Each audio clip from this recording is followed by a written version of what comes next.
Assalamualaikum warahmatullahi wabarakatuh. Alhamdulillahi rabbil alamin. Wassalatu wassalamu ala asyrafil anbiya'i wal mursalin Sayyidina wa maulana Muhammad Imamil mufassirin Qaidil muhaddithin Hujjatil fuqaha wal awliya'i was salihin wa ala alihi wa ashabihi at-tayyibin at-tahirin wa ba'd.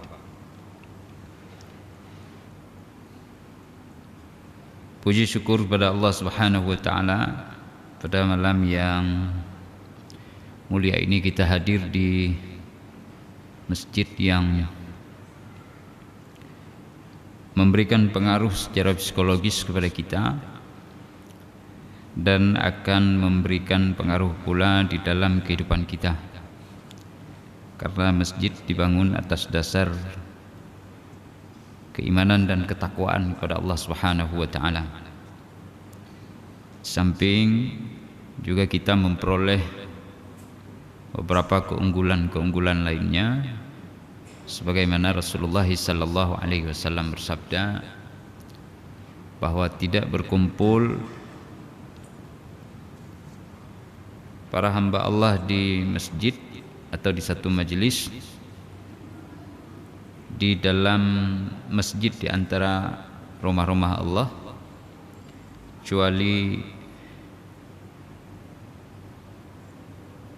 haffathumul malaikah, mereka akan diberikan naungan, dibentangkan sayap oleh para malaikat, wa nazalat alaihimus sakinah, lalu rasa ketenangan akan turun kepada mereka. Kemudian juga wa dzakarahumullahu fi man indah, Allah akan menyebut nama mereka di kalangan hamba-hamba Allah yang ada di sisinya, yaitu di kalangan para malaikat. Selawat dan salam kepada junjungan alam Nabi besar Muhammad sallallahu alaihi wasallam, pada al dan sahabat sekalian yang dengan berselawat kepada Nabi dan Rasul Allah, tentunya kita mengharapkan banyak kebajikan di samping rasa cinta dan rindu kita kepada Rasulullah sallallahu alaihi wasallam. Apalagi di akhir masa sekarang banyak sekali fitnah, di mana kerinduan itu semakin membuncah. Kadang kalau kita tidak sanggup menahannya akan tumpah ruah dia, sehingga emosi kita bergejolak, emosi yang didasari oleh kerinduan tadi. Sidang jamaah rahimakumullah, pada malam ini kita lanjutkan kajian terhadap kitab Safwatut Tafasir, karya daripada Profesor Dr. Ali As-Sabuni atau Muhammad Ali As-Sabuni, dan kajian telah sampai pada surah Al-Qadar, surah yang ke-97, yang terhimpun pada surah ini 5 ayat. Ayatnya sangat ringkas-ringkas, tapi memberikan harapan yang sangat besar kepada kita. Surah Al-Qadar diambil nama surah ini dari ayat yang pertama di dalam surah ini, inna anzalnahu fi lailatul qadr, sesungguhnya kami telah menurunkan Al-Quran pada malam Qadar. Nah, surat ini berarti berbicara tentang awal mula turunnya Al-Quranul Karim secara keseluruhan, dari Lauh Mahfuz menuju ke Baitul Izzah fi as-sama'id dunya. Jadi turun Al-Quran itu sekaligus, karena dipakai kata anzala. Kalau dipakai nazzala itu turunnya secara berangsur-angsur, maka di sini dipakai fiilnya anzala. Ini turunnya sekaligus dari Lauh Mahfud ke Baitil Izzah di langit dunia. Nah, surat ini sebagaimana tadi kita sebutkan membicarakan tentang permulaan turunnya Al-Quran sekaligus keutamaan dan kemuliaan dari malam Qadar itu sendiri. Kalau kita lihat kepada surah sebelumnya, yaitu surah Al-Alaq atau surah Iqra, maka di dalam surah Al-Alaq itu berbicara tentang permulaan turunnya Al-Quran kepada Nabi sallallahu alaihi wasallam, yaitu turun yang nantinya terus akan berangsur-angsur disesuaikan dengan kondisi dan situasi yang terjadi pada masa Rasulullah sallallahu alaihi wasallam. Jadi disesuaikan dengan al-waqa'i wal hawadits, sesuai dengan situasi, kondisi dan fakta-fakta atau kasus-kasus yang terjadi di masa Rasulullah. Sampai dengan lebih kurang 23 tahun. Jadi surah Al-Alaq itu membicarakan tentang ayat pertama sekali turun kepada Rasulullah dari seluruh isi Al-Quranul Karim. Sementara pada surat Al-Qadar ini membicarakan tentang penurunan Al-Quran sekaligus, jumlatan wahidah, dari Lauh Mahfud ke Baitil Izzah di langit dunia. Kapan waktunya itu tidak ada yang mengetahui kecuali Allah. Yang disampaikan kepada kita adalah malam itu dinamakan dengan malam Al-Qadar. Dan para ulama nanti berdasarkan hadis-hadis dan bukti-bukti yang dijadikan argumentasi mereka, ini malam Qadar itu terjadi pada bulan suci Ramadan. Pada bulan suci Ramadan. Meskipun Ramadan itu belum diwajibkan kepada umat, kecuali puasa itu diwajibkan ketika Nabi sudah berada di Al-Madinah Al-Munawwarah atau pada tahun kedua Hijriah. Jadi sudah 2 tahun, tahun kedua Rasul ada di Madinah, baru puasa diwajibkan. Maka adalah namanya Siyamu Ramadan. Sebelumnya puasa adalah puasa Asyura, puasa hari ke-10 di bulan Muharram. Dan ada yang mengatakan sudah diwajibkan sebelum Nabi hijrah. Jadi di Mekah pun sudah berpuasa Rasulullah. Ketika datang ke Madinah, dilihat orang-orang Yahudi berpuasa. Maka Rasulullah tanya, "Kenapa kalian puasa?" Lalu dijawab, "Hadza yaumun najjallahu fihi Musa min Fir'aun." Ini adalah hari di mana Allah menyelamatkan Musa dari kekejaman Fir'aun. Kemudian ada hadis-hadis lain disampaikan oleh para ulama, di mana di 10 yang pertama itu banyak kisah-kisah tentang penyelamatan ditentukan oleh Allah Subhanahu wa taala dan diberlakukan kepada para hamba-hamba pilihan. Sampai kepada setelah masa Rasulullah pun terjadi pada masa itu pembunuhan terhadap cucunda daripada Rasulullah sallallahu alaihi wasallam, yaitu Sayyidina Husain bin Ali bin Abi Thalib radhiyallahu anhu. Nah, beliau dibunuh oleh Yazid, anak daripada Muawiyah bin Abi Sufyan. Nah, ini terjadi pada juga bulan Muharram. Nah, lalu kalau penyelamatan tadi bagaimana? Ya selamat, karena yang dicita-citakan oleh orang-orang pilihan adalah syahid dalam kehidupan ini, mati sebagai syuhada. Maka Sayyidina Husain beserta dengan seluruh keluarganya dan beberapa kalangan dari sahabat Rasulullah diwafatkan dengan ditebas oleh pedang Yazid dan pasukan Yazid. Maka di sini mereka mendapatkan pahala syahid. Ya kita sedih, ya sedih, cucu Rasulullah dibunuh, ya diperlakukan tidak adil. Tetapi dalam kesedihan kita diminta untuk mengucapkan inna lillahi wa inna ilaihi raji'un.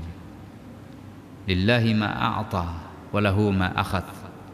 Allah yang memberi, Allah yang mengambil. Nah, beliau sudah berada di surganya, walhamdulillahi rabbil alamin.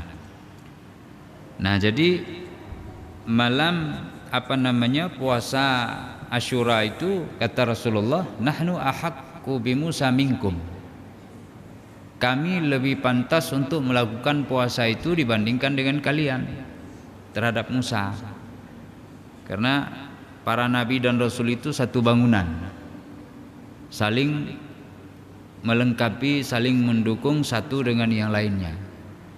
Yang datang sebelumnya diberikan respek dan penghormatan oleh nabi yang datang setelahnya dan diimani, lalu nabi yang datang sebelumnya terkhusus memberikan kabar gembira kepada umatnya akan kedatangan seorang nabi pilihan terakhir, yaitu Nabi Muhammad sallallahu alaihi wasallam, sayyidul anbiya wal mursalin.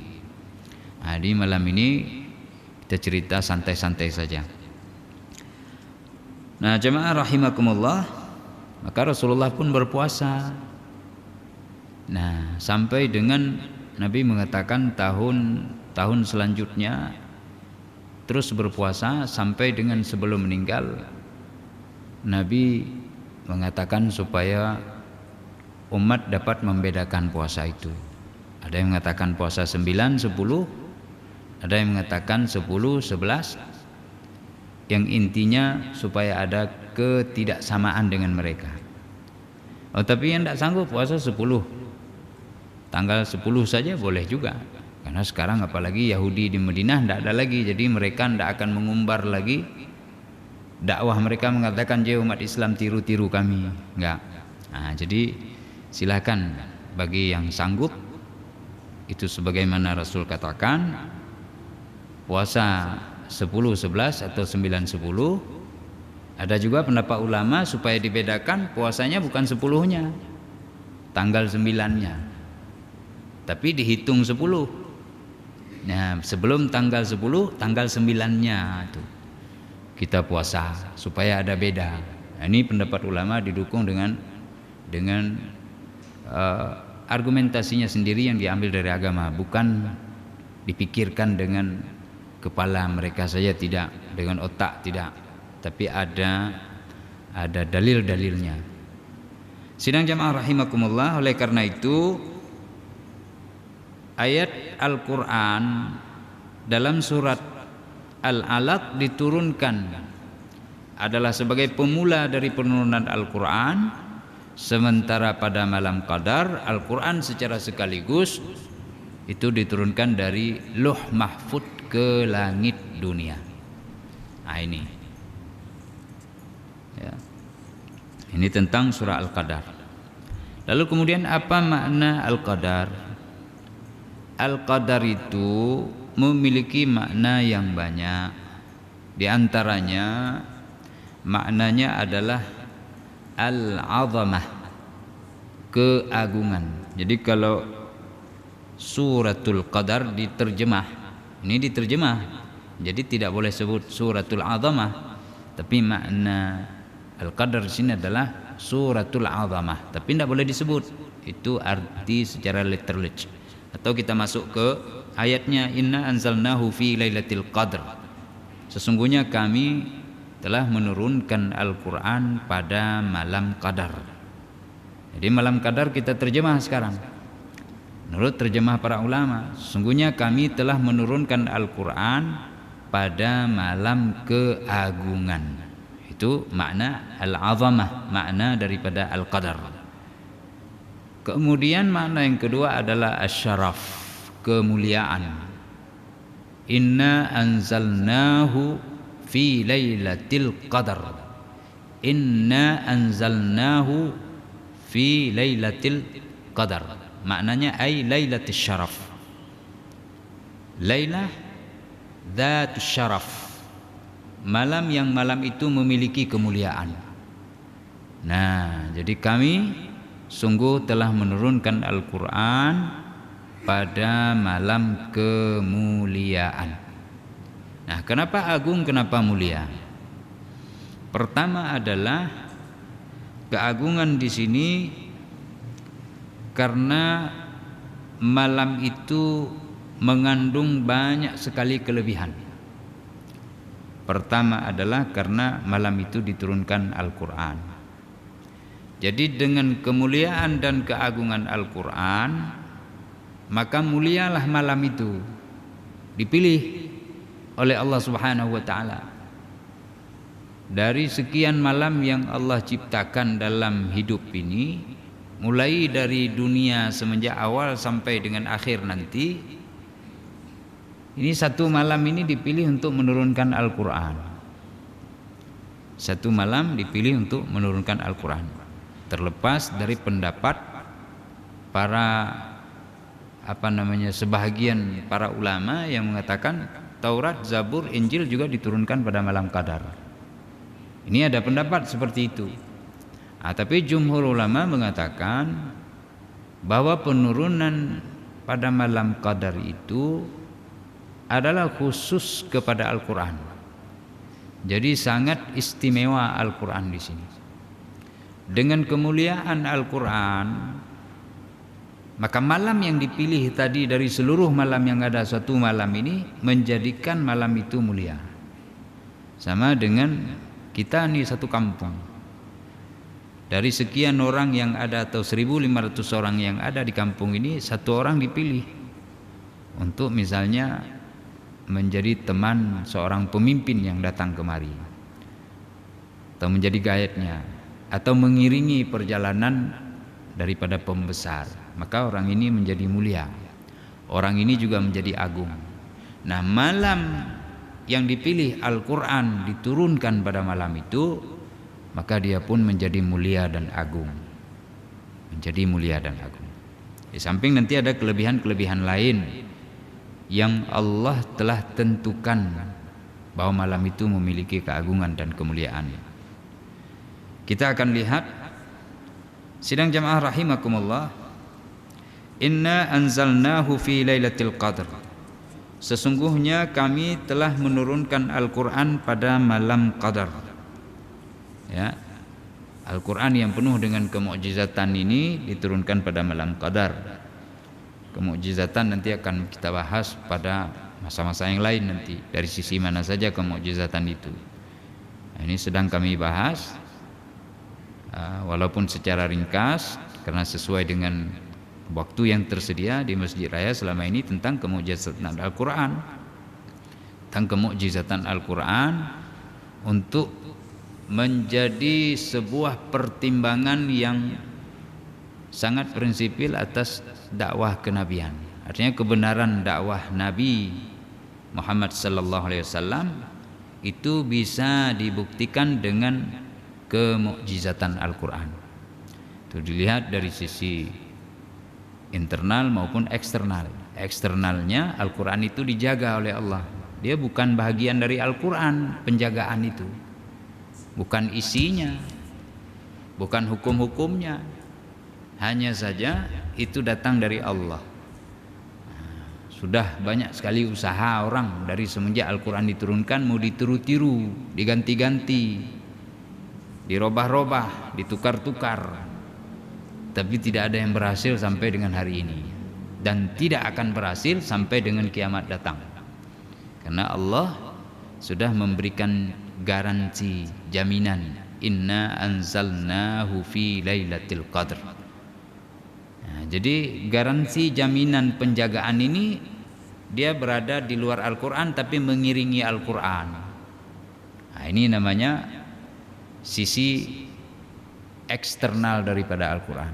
Ada sisi internal, itu banyak. Ada yang mengatakan sisi fasahah dan balaghahnya, sastra yang tinggi yang dimiliki oleh Al-Quran. Nanti didukung dengan bukti-bukti, tapi waktu kita tidak cukup di sini. Walaupun singkat, nanti tidak habis surat ini. Bisa dilihat lagi dari sisi penggambaran tentang yang gaib, ya, di masa yang akan datang, apa yang akan terjadi. Yang gaib itu dalam kehidupan ini, ataupun yang gaib itu nanti dibagi lagi ke kehidupan akhirat atau setelah kehidupan ini. Kemudian juga berbicara tentang yang gaib di masa yang lalu, yang tidak ada satupun metode yang bisa memberikan akses bagi kita untuk mencari kebenaran itu. Dicari bagaimanapun tidak dapat.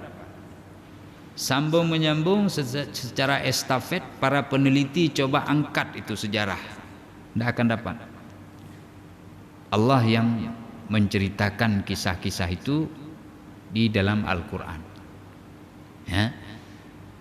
Seandainya Al-Quran tidak ungkap, maka tidak akan terbuka bagaimana Isa Al-Masih itu, apakah benar disalib atau tidak. Karena keyakinan orang seluruh dunia waktu itu Isa itu disalib. Hanya segelintir orang saja yang beriman dia tidak disalib. Tadi Nabi mengatakan dia disalib tapi kemudian dibangkitkan lagi setelah mati 3 hari. Nah, ini kan akidah yang keliru. Datang Al-Quran mengatakan wa ma qataluhu wa ma salabuhu walakin syubbiha lahum. Tidaklah mereka membunuh Isa putra Maryam, mereka tidak mensalibkannya di tiang kayu sebagaimana yang mereka lakukan pensaliban dan pembunuhan itu adalah syubbiha lahum, diserupakan kepada mereka, disamarkan kepada mereka. Nah, ini turun Al-Quran seperti itu. Kemudian siapa Maryam, tuduhan Yahudi, ini untuk dicari delik pembenarannya tidak bisa dapat. Mau gali tanah macam cari dinosaurus nggak bisa. Nah, ini Al-Quran buka, dan ketika dibuka oleh Al-Quran, Nabi sampaikan kepada orang lain, para pendeta-pendeta yang berada di atas jalur kebenaran, walaupun hanya tersisa dari agama mereka sedikit, mereka meyakini inilah Nabi akhir zaman, di samping tanda-tanda yang lain. Dan ketika Al-Quran menceritakan itu, maka mereka berlomba-lomba menerima kebenaran. Tidak hanya melalui lisan Nabi, tapi juga dari lisan para penyampai risalah hari ini, para da'i, para pewaris para nabi. Hari ini mungkin hari ini, malam ini pun ada orang yang masuk Islam, ya. Sampai terakhir kemarin, mohon maaf, di Indonesia ini banyak sekali para pendeta yang memeluk agama Islam. Kemudian politikus, ya, yang melihat, bahkan dia berani mengakui terang-terangan, padahal sebelumnya tidak diakui, bahwa kebenaran yang pasti kalau dilihat secara filosofi hanya ada pada Al-Quran. Kepemimpinan yang adil itu hanya ada pada Rasulullah SAW Muhammad, seorang nabi. Dia praktekkan pemimpin yang baik, di situ kita contoh. Ini disampaikan. Siapa orangnya tidak perlu dia sebut. Kita sebut hari ini, malam ini di sini. Ya. Jadi begitulah dia kemukjizatan Al-Quran. Nah, Al-Quran yang penuh dengan kemukjizatan ini sungguh telah kami turunkan pada malam qadar, malam kemuliaan, malam keagungan, ya. Jadi besar sekali keutamaan, keagungan dan kemuliaan daripada malam ini, ya. Gimana caranya? Yaitu Allah turunkan ke Baitul Izzah.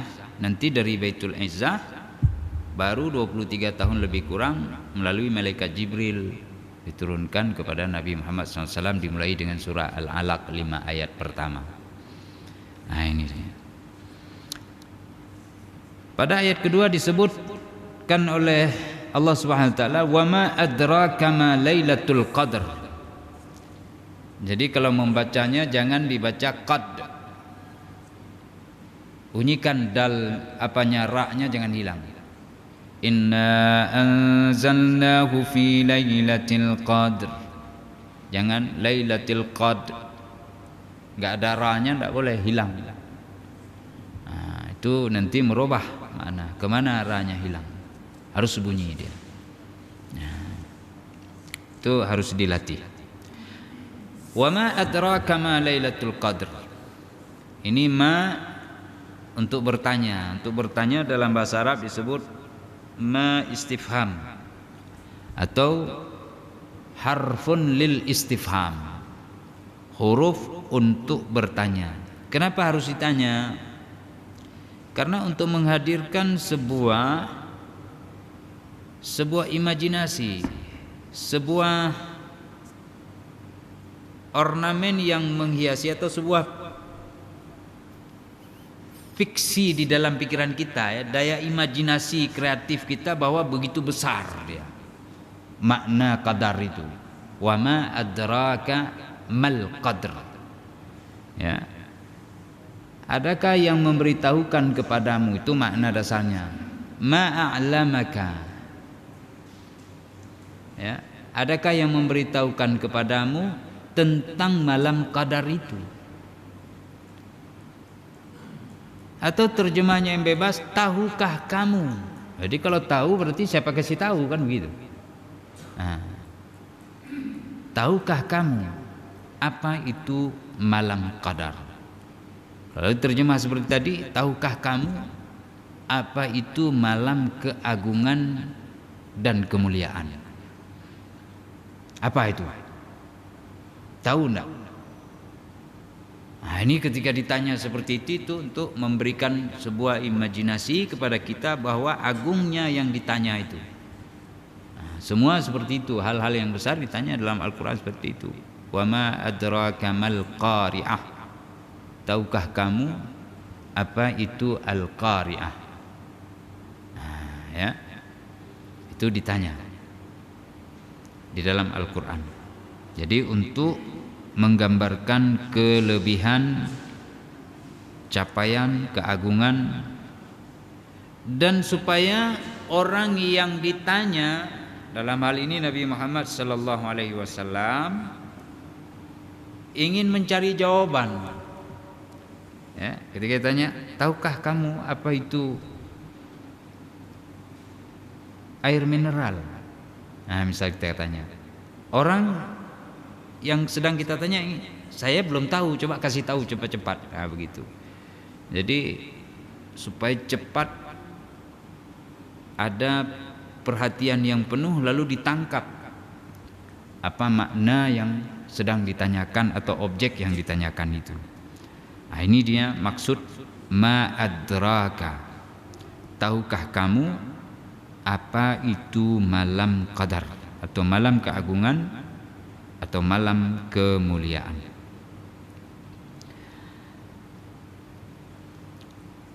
Sebagaimana disampaikan oleh para mufassir untuk memancing situasi secara psikologis dari Nabi supaya ada keingintahuan yang lebih besar tentang malam qadar itu.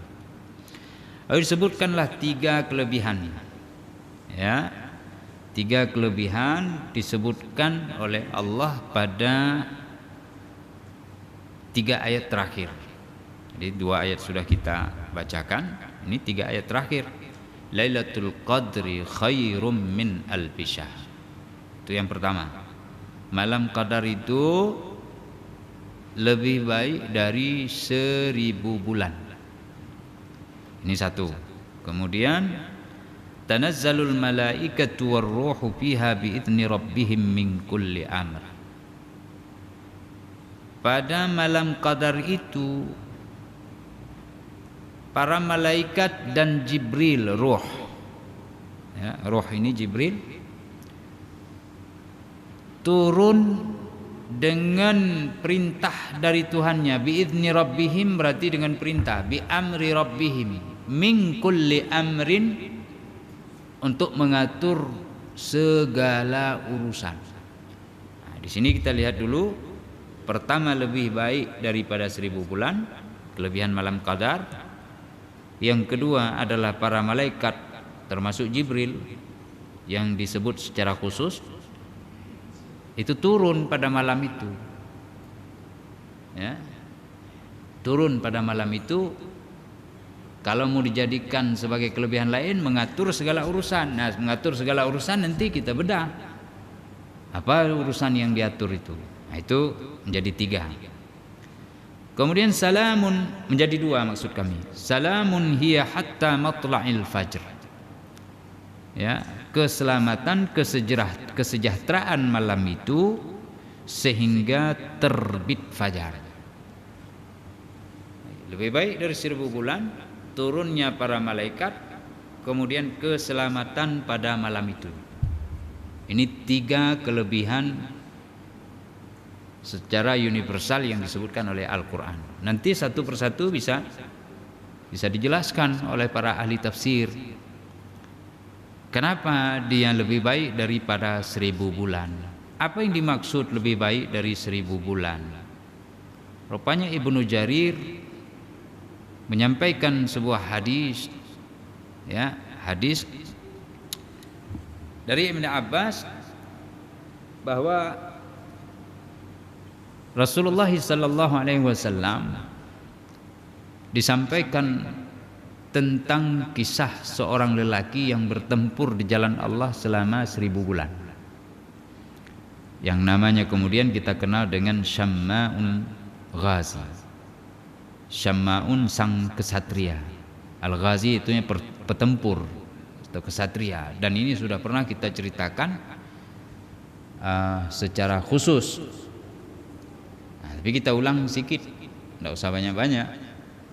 Lelaki ini memiliki pasukan. Apa yang dilakukan oleh mereka?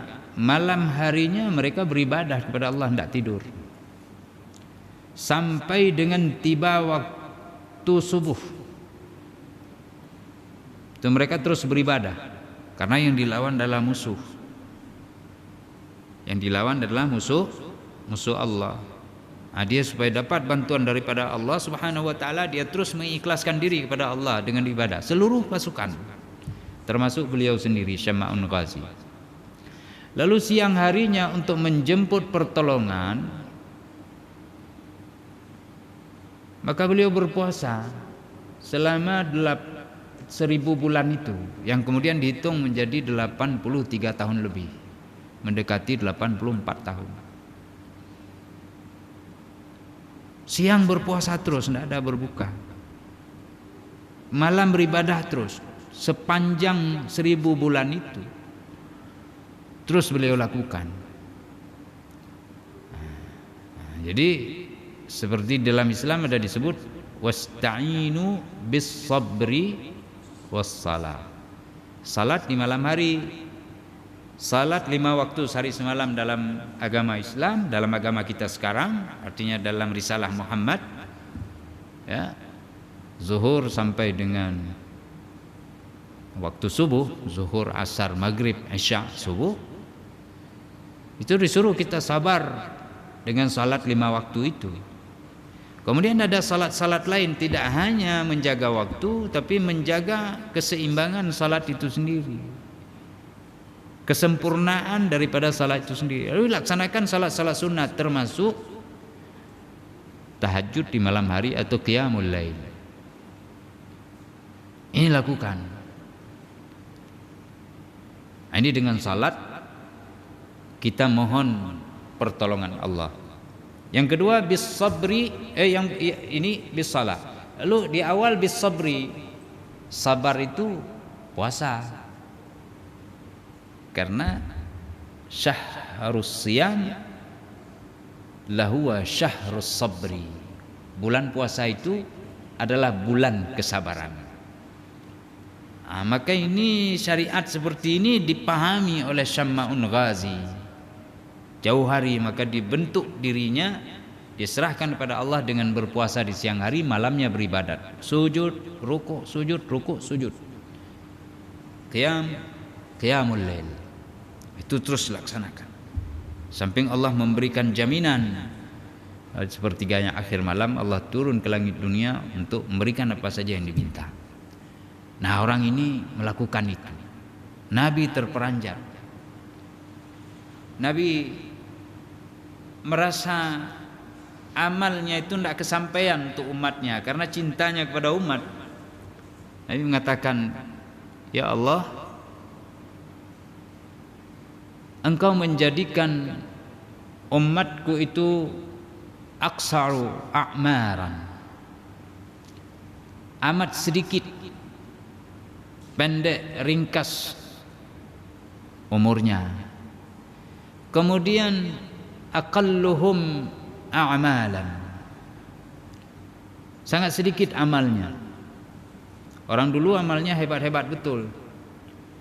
Ya, tidak boleh makan ini, tidak boleh makan itu, harta rampasan perang tidak boleh ambil. Kita mudah-mudah dikasih oleh Allah umat Muhammad ini. Yang mudah-mudah ini enak dilaksanakan. Tapi kami umur juga singkat, tidak bisa mengejar sebagaimana orang yang terdahulu. Maka Allah katakan, tidak wahai Muhammad, bagimu ada satu malam yang lebih baik daripada 1000 bulan, yaitu dengan menurunkan surat ini. Nabi bergembira disampaikan pada umat, sehingga Nabi katakan taharrau Lailatul Qadri fil ashril awakhir min Ramadan. Ya, cari di 10 yang akhir bulan Ramadan itu malam Qadar, atau di yang witir-witirnya di malam Qadar 10 yang akhir. Atau secara umum lagi Nabi katakan, ayuhan nas, wahai sekalian manusia, telah datang kepada kalian bulan Ramadan, bulan yang Allah fardukan pada bulan itu berpuasa, karena tidak ada fardu lain puasa.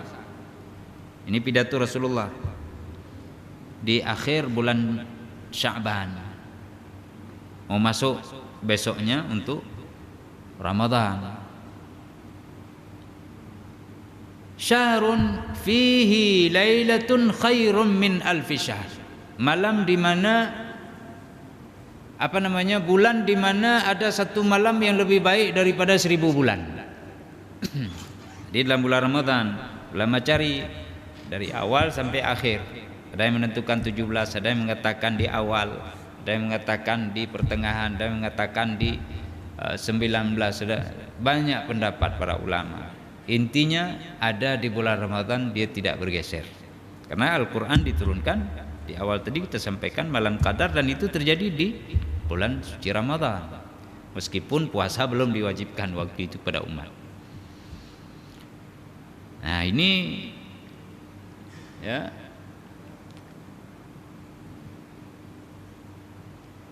petempur di jalan Allah itu amalnya seperti itu. Tapi kepada umat Muhammad dikasih tahu bahwa ada malam yang lebih baik daripada 1000 bulan yang mereka lakukan. Jadi 1000 bulan yang tidak ada malam Qadar di dalamnya. Jadi kalau ada 1000 bulan itu tidak ada malam Lailatul Qadarnya. Kalau ada berarti selain daripada 1000 bulan itu dihitung, berarti tambah 1 hari lagi karena sudah ada malam Qadarnya di situ. Jadi kalau dihitung ada hari 1000 bulan, ya, kalau 1 bulan katakanlah 30, rata-rata kali 1000 30 hari, 30.000 hari. 1000 bulan kan? Kalau rata-rata kita hitung 30 hari. Berarti 30.000 hari itu jangan ada Lailatul Qadarnya. Itu lebih baik malam 1 yang ada qadarnya dibandingkan dengan 30.000 hari atau 1000 bulan. Nah, baiknya apakah 31 hari, 31.000 hari atau 1000 bulan tambah 1 hari atau tambah setengah hari, bukan. Khairun menandakan tidak ada batasan yang diketahui oleh makhluk kecuali Allah. Kadang lebih hebat dari 1000 bulan, kebetulan itu hamba Allah berjuang 1000 bulan di jalan Allah dengan metode tadi, puasa dan salat.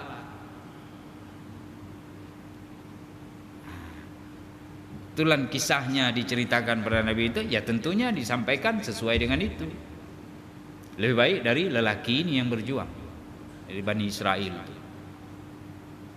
Seandainya ada kisah lain, ada orang misalnya pas ceritanya ini 300.000 bulan, maka ini lebih baik juga. Karena lebih baik dari 1000 bulan berarti bisa 2000 bulan, bisa 3000 bulan, bisa 300.000 bulan, bisa jutaan bulan. Ya kan? Kelebihannya karena lebih tinggi dari 1000 bulan. Dari sini kita dapat gambaran kelebihan ini karena kelebihan Al-Qur'an. Karena kelebihan Al-Qur'an. Maka baca Al-Qur'an. Baca Al-Qur'an. Lalu setiap daripada ayat punya kelebihan masing-masing. Iya kan? Surah Al-Kahfi 1/4 Al-Quran nilainya. 1/4 Al-Quran nilainya. Nilai surah Al-Kahfi kita baca. Al-Ikhlas 1/3 Al-Quran. Nyelhego kita baca, 3 kali kita baca, nilainya sama dengan tamat Al-Quran. Nah, tamat Al-Quran atau 1/3 Al-Quran nilainya itu berapa? Kita kombinasikan lagi perkalian kita. Hanya Allah yang tahu 1/3 Al-Quran itu berapa nilainya. Ini kalau Al-Quran segini misalnya, berarti bagi 4. Bagi 4, ini bagi 3. Kalau bisa kita pegang bagi 4. Ini Al-Kahfi. Ini anggap saja pas. Ini sudah 4 biji. 1, 2, 3, 4. Kita baca Al-Quran surah Al-Kahfi nilainya sama dengan ini, atau sama dengan ini, atau sama dengan ini, atau sama dengan ini. 1/4. Nah, 1/4 ini berapa nilai hanya Allah yang tahu. Di dalam 1/4 ini yang mana yang dipilih oleh Allah punya kelebihan masing-masing. Lalu kelebihan masing-masing itu dikalikan lagi, maka maknanya sama dengan wallahu yudha'ifu liman yasha. Maka ya'til Quran yaumal qiyamah syafi'an li ashabi atau li qari'i. Datang Al-Quran hari kiamat untuk memberikan syafaat kepada orang yang baca. Berat dilika Allah kada neraka. Sudah nampak kita neraka, suaranya menggemuruh, atau belum nampak?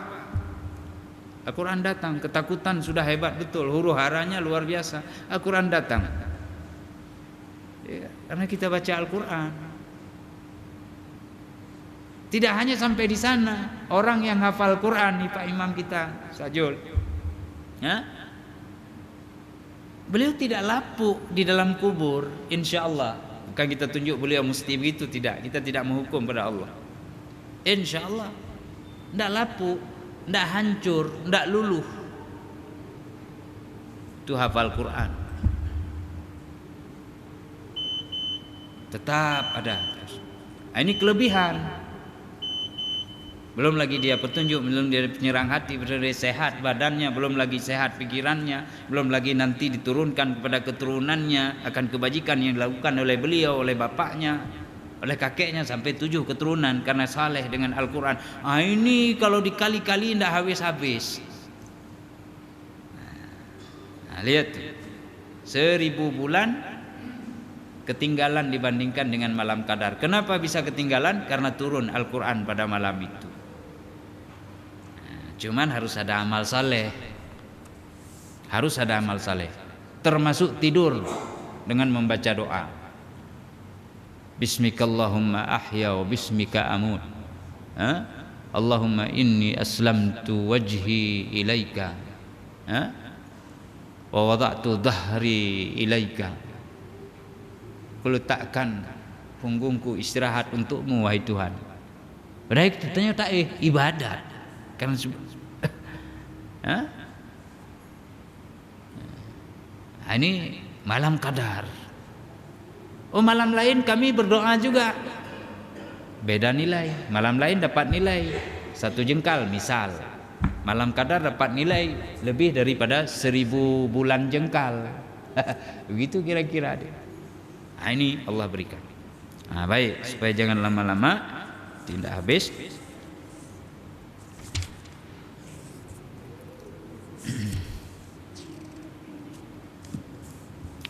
Yang kedua, tanazzalul malaikatu warruh, malaikat pada turun. Turun tanazzul ini, tanazzalul malaika atau tanazzul masdarnya itu adalah dia turun dengan ikut-ikutan. Secara berkesinambungan itu terus berapa jumlah malaikat? Tidak ada yang tahu. Orang yang berwudu, dari wudunya itu nur yang keluar tercipta malaikat.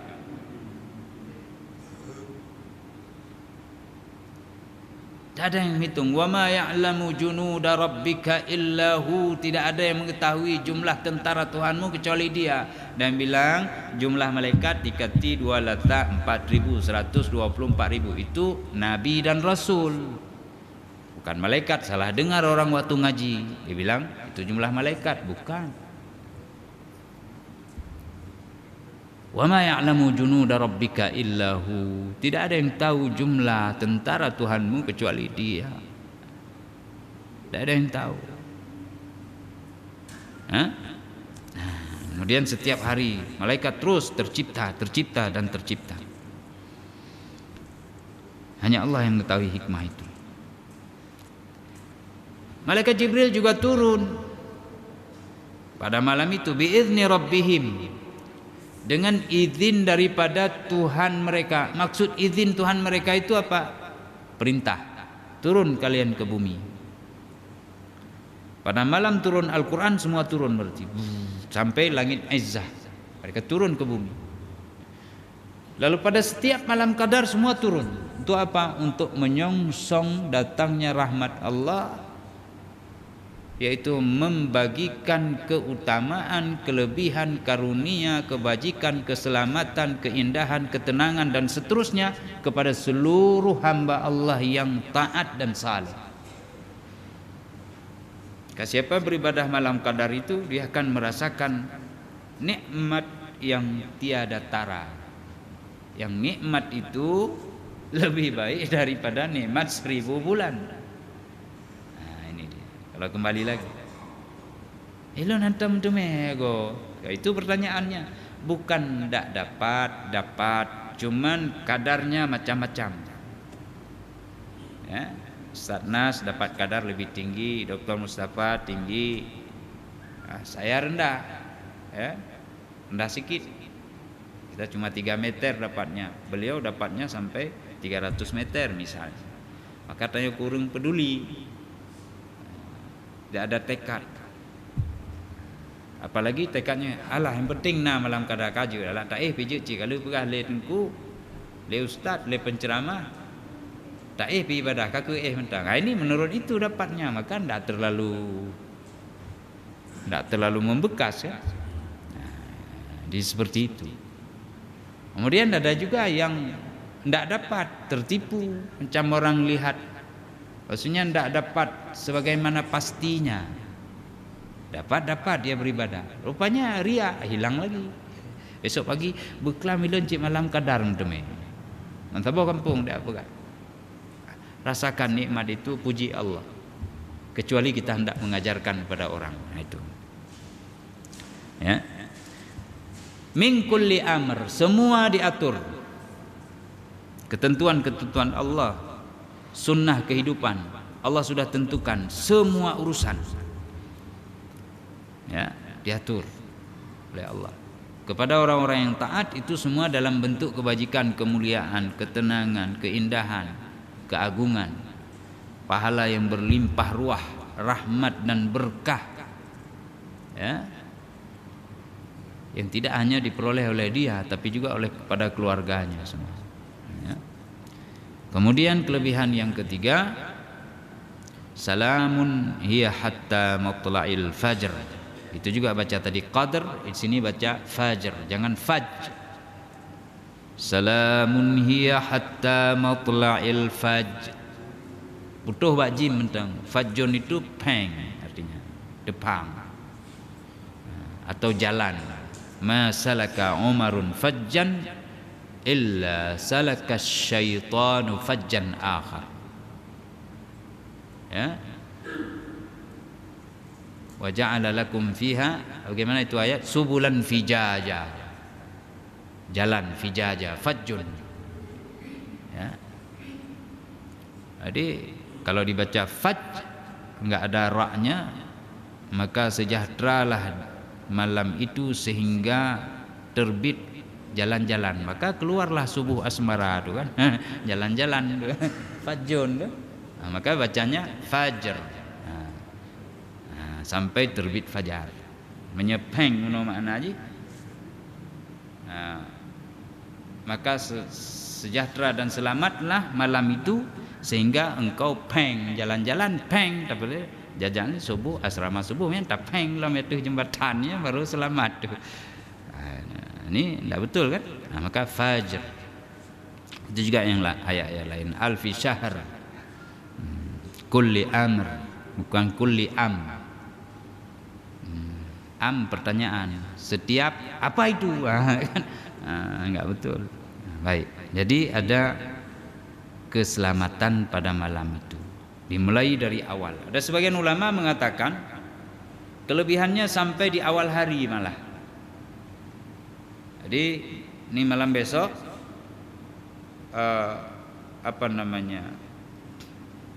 masuk malam fajar, malam qadar itu dari selesai subuh kita mulai puasa imsak itu sudah masuk aroma daripada qadar itu.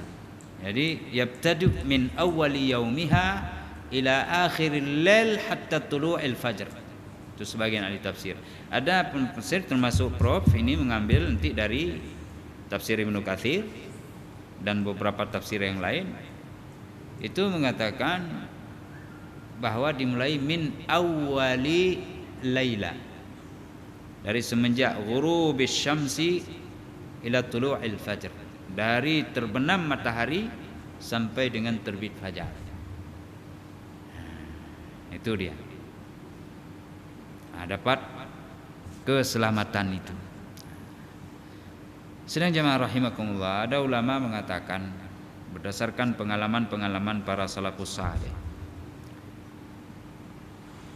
bahwa